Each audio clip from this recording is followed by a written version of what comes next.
quarterback Tyler Buchner. What's up? Whenever you guys are ready, go right ahead. Tyler, how's the shoulder feel, and I guess how's kind of shaking off the rust kind of gone for you? Good. We strung together. The offense strung together. Good couple of practices. Today was a little rushier than we would like as an offense, but obviously the bar is high. Things are good. Just been good getting back out there and practicing. And then you were up in the box quite a bit during the games. I guess what benefit did that give you, and I guess how was that kind of translated into your game? Yeah, I guess you just see the game from a sort of different perspective. Listening to what the coaches are talking about during a game, and that's sort of having a different mindset towards just the game in general. Certainly helped me become a smarter player.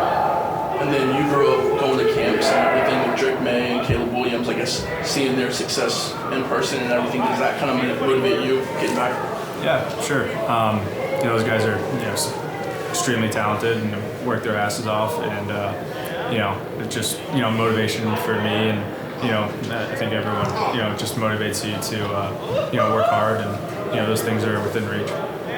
Tyler, can you give us some additional insight what it was like to go through a shoulder injury and sit there and watch from the sidelines?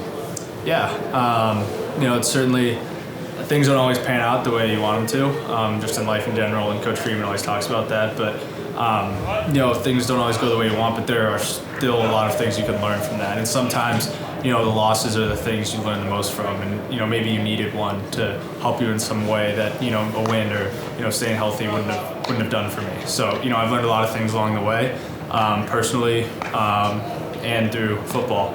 I'm thankful for that. So you and Steve in the same stable right now, sharing reps. Tell us about Steve Angeli. Yeah, Steve's really talented. He's become a really smart player on the field. He's a lot more athletic than I think people give him credit for.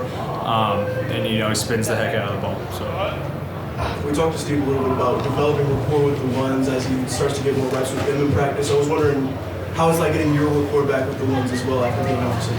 Yeah, through practice, but also throwing with those guys outside of practice when you had some time off during the finals and things. Just getting in there, maybe once every once in a while when you can get whoever's not taking a test or things like that, and just catch some balls at them is always good.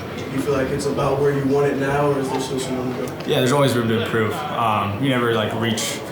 You never reach the bar you want to get. It's always raising, and to keep pushing and try to get things as best as they can be. Tyler, at what point did you kind of realize that A, there was a possibility that you could play again this year, and B, when it became like, okay, not only is there a possibility, this very much is realistic now? Yeah, that was up to the team doctors and medical staff, and I think a couple weeks ago there was a discussion, and they said it's up to you, and I made that decision a couple weeks ago. As someone who's I don't want to say a younger guy, but you're not a senior. Did the decision cross your mind as far as, well, okay, if I get back out there and everything, the shoulder might be worse for wear, but also I can possibly get back in sooner and get back to what I'm good at doing? Obviously there's limited amounts of games you get in your entire life, and obviously there's always a chance of injury just in football. It's just a part of the game. Everyone gets hurt, and so there's a limited amount of games you play, and you want to take every opportunity you can to get better in this game. Now, in terms of bowl prep, what is preparing you to take contact?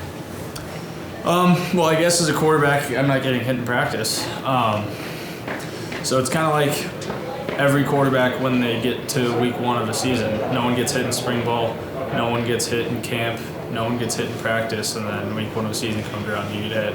So I think it's pretty normal for that to happen with quarterbacks, and if I get in the game, we get hit in the game, but the plan's to if I'm in there, slide, get out of bounds, try to protect myself. Talked to one of your teammates a little bit ago about just some of the changes on the offense at quarterback and some of the guys departing.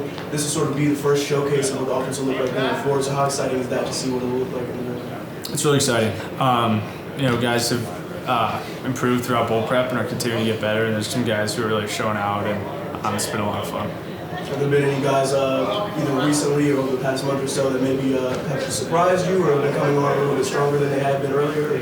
Yeah, I mean, two that just speed out because we were watching the team period at the end of practice. Marty Auer and Henry Cook, both walk-ons, but they've kind of been balling out this bowl prep.